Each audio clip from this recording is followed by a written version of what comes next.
बुलाई है, ये इसका उद्देश्य क्या है? मैं अधिकार दल के राष्ट्रीय अध्यक्ष हूँ, BL सोन का मेरा नाम है। इटावा में जो यादव कथावाचक के साथ में जो हैवानियत की गई, जो अमानवीय अपराध किया है ब्राह्मणों द्वारा, उसके विरोध में यहाँ पे इस वार्ता में कर, और जितने अपने पार्टी के लोग हैं, मेरा अर्जक अधिकार दल इस देश के प्रदेश के दलित, शोषित, वंचित, पिछड़ा सबों को एक हो जाओ, वक्त आ गया है और इन मनवादियों का मुकाबला। आज बुलाने का मेरा मकसद यही है। किस तरह से अपने मुहिम को आगे बढ़ाएंगे, किस तरह से लोगों को आंदोलित करेंगे, क्या रणनीति होगी? रणनीति है कि अगर आज एक पिछड़ी जात के कथावाचक के साथ में अत्याचार किया, कल एक SC के साथ में कर सकते हैं, किसी और के साथ कर सकते हैं। इसलिए मेरा आह्वान है, पार्टी की तरफ से मैं आह्वान कर रहा हूं कि देश का दलित, पिछड़ा, अल्पसंख्यक एक होकर के इन मनुवादियों के खिलाफ खड़ा हो और अपनी वोट कास्टिंग अपने बीच के लोगों को वोट कास्ट करें, जिससे हमारी सरकार बने, SC BC माइनॉरिटी की सरकार बने। तब ये अन्याय नहीं कर पाएंगे, ये डरेंगे, समता, स्वतंत्रता, बंधु की भावना स्थापित होगी।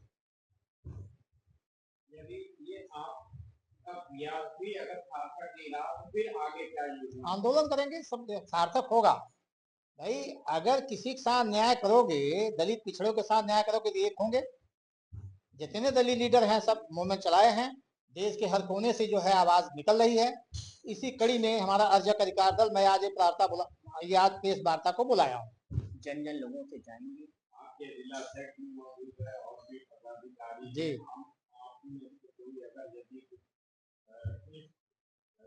अत्याचार के संबंध में वार्ता बुलाई गई, यदि आप कुछ कहना चाहेंगे तो क्या में उन घटनाओं की आलोचना करेंगे जिस घटना के लिए लोगों को याद करके है ना, उनको समझाएंगे, उनको बताएंगे कि जो चीजें हुई हैं ये आज सिर्फ एक समाज वर्ग के लिए नहीं, पूरे एक वर्ग के लिए नहीं, पूरे समाज के लिए है।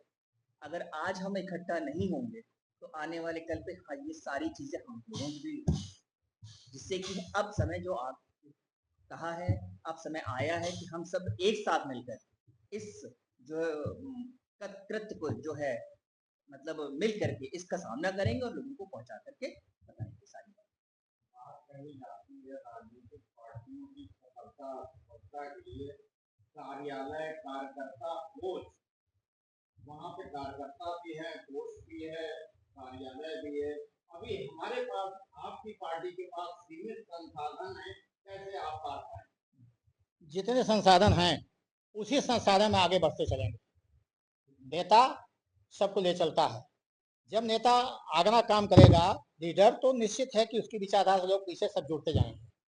ये कभी नहीं सोचा कि हम ये काम करो सफलता मिलेगी, बिल्कुल सफलता मिलेगी। और इनका जो कर्मकांड संस्कार है, इनको त्याग ही देना चाहिए। जो सारे लोग बौद्धिस्ट हो जाए, इनको जिस दिन छोड़ देंगे मर जाएंगे। इनको जिंदा हम ही आप किए हैं। जहाँ तक इटावा के अभियंता के बात है, उनको तो जेल भेजा जा चुका ना, अब आप क्या चाहते हैं? जेल भेजा जा चुका है, ये कोई सलूशन नहीं है। माननीय योगी जी मुख्यमंत्री हैं उत्तर प्रदेश के, माफिया है, क्या कहते हैं, कतली माफिया, जितने क्या कहते हैं, उनको तो आपने जेल भेज दिया, उनका मकान सब गिरा दिया। इसमें मकान अभी तक क्यों नहीं गिराया गया? ये भी एक तरह से माफिया है, अत्याचारी है। आप कहना चाहते हैं सरकार इन लोग अभियंता के साथ मिली हुई है? सरकार अगर नहीं गिरा रही तो हम तो यही सोचेगी, जनता यही सोचेगी। आपने ब्राह्मणों का कार्य मनुवादी व्यवस्था के हिसाब से पूजा पाठ कराना ब्राह्मणों ने अपना उनका व्यवसाय था जी, आपने उनके व्यवसाय में हस्तक्षेप किया। ब्राह्मणों के कार्य में हस्तक्षेप सिवाय बैकवर्ड SC ने नहीं किया, ब्राह्मणों ने भी किया है SC BC के कार्य को। जैसे उनका काम है कपड़े की दुकान करना, बनिए का काम है, क्या कहते पर्चियों की दुकान करना, बनिए का काम है, जूता शूज तमाम कार्य जो है ब्राह्मणों ने पकड़ लिया है। क्यों ऐसा पकड़ा है? वो तो दूसरे काम पकड़ लिया तो वो लोग विरोध नहीं कर रहे हैं। अब कथावाचक का एक यादव कर लिया तो विरोध कर रहे हैं, उसके साथ हैवानियत कर रहे हैं। क्या ये लोगों ने जो उनका पिछड़ों, दलितों या बनियों का काम पकड़ा है, मनवादियों ने, ब्राह्मणों ने, क्या ये लोगों उनके साथ अत्याचार किया? नहीं। तुम क्यों कर रहे हो? ब्राह्मणों के मनोव्यवस्था के हिसाब से आपको शिक्षा लेने का अधिकार ही नहीं था। ये उनका बड़प्पन है जो आपको शिक्षित होने दिए। कुछ नहीं बड़प्पन, कुछ नहीं। बाबा साहब ने एक लाइन संविधान लिख करके सब साफ कर दिया उसी दिन 1947 में ही। सारा सब बराबर हो गए। संविधान ने सब बराबर दिया है। आज भी वो संविधान को न मान करके हैरानियत कर रहे हैं, पक्षपात कर रहे हैं, संविधान के विरुद्ध कार्य कर रहे हैं, जो गलत है। अभी एक शंकराचार्य कह रहे थे हम संविधान को नहीं मानते, हम तो मनुस्मृति को मानते हैं। अरे तो वो तो कब मानेंगे? वो हमको उनको उनके संस्कार को ही छोड़ दे, अपने आप का मर जाएंगे। माने चाहे मत माने, हम तो मानते हैं संविधान को। पूरा इस देश का दलित पिछड़ा तबका ये संविधान को मानता है। ये 10% न माने, उससे क्या होगा? बिहार के चुनाव में आपकी क्या पार्टी जो है? बिहार चुनाव में हमारा जो राष्ट्रीय अध्यक्ष है, वो क्या कहते हैं, प्रदेश अध्यक्ष हैं मोहम्मद आलम साहब, वो कार्य कर रहे हैं, जगह जगह मीटिंग कर रहे हैं। हमारा अगर जितना समझौता अगर किसी होता है, नहीं तो हम किसी बैकवर्ड लीडर को सपोर्ट करेंगे, मनवादी लीडर को नहीं। अगर कोई बैकवर्ड लीडर मनवादी के साथ मिला हुआ तो उसे सपोर्ट हम नहीं करेंगे। बैकवर्ड की बात कर रहे हैं, यूपी में जो है तमाम बैकवर्ड की जो छोटी छोटी जातियां हैं वो इसमें भाजपा को सपोर्ट कर रही हैं। इसको आप किस देखते हैं? देखिए, भाजपा स्वार्थ के लिए गए हैं लोग, लेकिन जनता नहीं है। ये नेता अपने स्वार्थ में यहाँ घुस गए हैं, इनके कारण इनको वोट मिल गया है, लेकिन जनता इनके साथ नहीं है।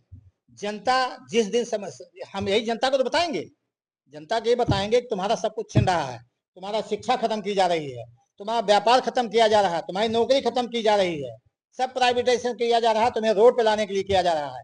एक हो जाओ, एक होकर के संघर्ष करो इन मनवादियों के खिलाफ। क्यों नहीं एक होंगे? होंगे। शिक्षा नीति पर जो है अभी उत्तर प्रदेश सरकार ने करीब 27,000 विद्यालयों को बंद किया है। इसको आप किस नजरिए से देखते हैं? देखिए, शिक्षा गरीबों, दलित, पिछड़े, अल्पसंख्यक के बच्चे उन गरीब विद्यालयों में जाके पढ़ते हैं, और वो विद्यालय जो बंद कर रहे हैं वो तो एक तरह से शिक्षा को उनको रोका जा रहा है। इनकी साजिश ही है कि दलित, पिछड़े, अल्पसंख्यक के बच्चों को शिक्षित न किया जाए, इनको अशिक्षित बनाया जाए। ये साजिश के तहत ऐसा किया जा रहा है। जितने टीचर हैं कहीं समायोजित कर दें, कहीं मर्ज कर दें, नया रिक्रूटमेंट नहीं करेंगे। वो पैसा जब तक 2-3 साल में सब बचेगा। इनकी साजिश है। दलितों को शिक्षित होने की जरूरत ही क्या? उनको 5 किलो राशन मिल तो रहा है। वो 5 किलो राशन से पेट भर सकते हैं, लेकिन बोल नहीं सकते हैं। शिक्षा है वो शेरनी का दूध है, जो पिएगा वो दहाड़ेगा। शिक्षा, शिक्षित होने के बाद आदमी अपने अधिकार मांगता है, अपने राइट्स की बात करता है। अगर शिक्षित नहीं रहेगा तो क्या राइट्स की बात करेगा भाई? इसलिए शिक्षा जरूरी है। शिक्षा में सुधार कैसे होगा? शिक्षा में आंदोलन कर रहे हैं हम लोग। जिस दिन हमारी सरकार हो जाएगी, शिक्षा में सुधार होगा। इनकी सरकार को समाप्त कर देंगे। 10% लोग सरकार पे हावी है पूरे देश में। जिस दिन जागृति, दलित, पिछड़ा संघ एक हो जाएंगे, इनको मार भगाएंगे, ये भाग जाएंगे।